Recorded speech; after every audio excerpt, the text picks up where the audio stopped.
If you've been wrestling with a desk that just feels too cramped, or you've bought a laptop that keeps pulling the plug on you because the charger can't keep up, you're probably looking for something that's reliable, easy to live with, and actually worth the money, not just a piece of tech that looks good on paper. That's the exact spot where a 34-inch ultra-wide monitor can either be a game changer or a frustrating extra piece of furniture.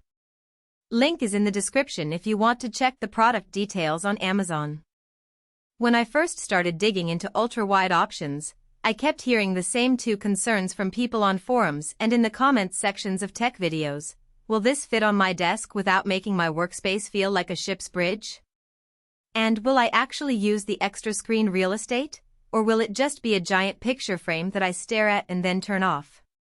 Those questions are the real reason anyone hesitates to drop a few $100 on a monitor that promises 100 Hz refresh and a curved screen. The risk is ending up with a pricey display that looks great in the showroom but ends up gathering dust because it doesn't fit your workflow. The ALOGIC Edge 34-inch tries to answer those worries with a combination of design and connectivity that feels aimed at both content creators and busy professionals who need a bigger canvas without the clutter of multiple monitors. The first thing I noted was the 21:9 aspect ratio, which translates to roughly the same horizontal width as two 27-inch 16:9 monitors placed side by side, but without the bezel break. In a home office, that means you can keep your email client, your spreadsheet, and your design software all visible at once, and you won't constantly be shifting your eyes back and forth over a hard edge. For someone who spends hours editing video timelines or juggling multiple Slack channels while coding, that continuity can shave off several minutes of window hunting each day. One of the most practical strengths of this model is the USB-C port that delivers up to 90 watts of power.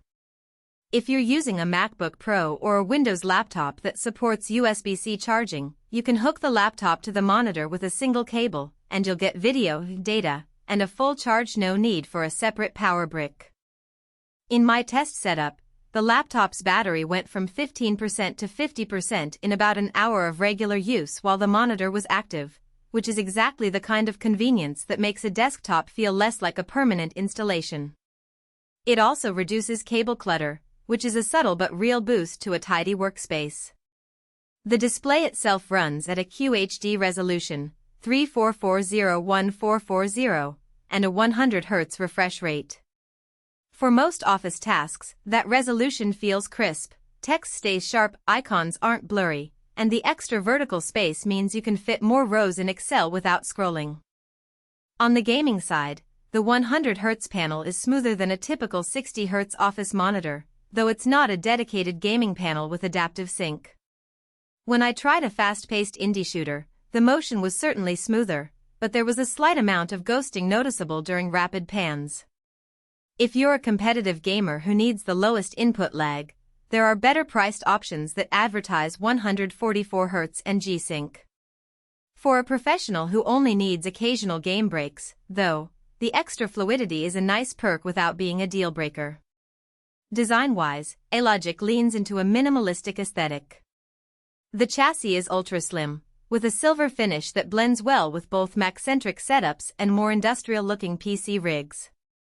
The stand is a simple, adjustable tilt arm. It doesn't offer height adjustment or swivel, which could be a drawback if you like to raise the monitor to eye level or rotate it for different viewing angles. In my own workstation, I had to add a basic monitor riser underneath to get the top of the screen at a comfortable height. That's a small extra cost, but it's something to keep in mind if you're sensitive to neck strain. The curved screen, about a 1500R curve, helps keep the entire surface within a natural field of view, but on a desk that's only a foot wide the curve can feel a bit aggressive, especially if you're sitting very close to the panel. Users with a larger desk footprint will appreciate it more than someone with a cramped space. Connectivity beyond USB-C is solid. 2 HDMI ports give you the freedom to connect a console, a streaming box, or a separate desktop without needing an adapter.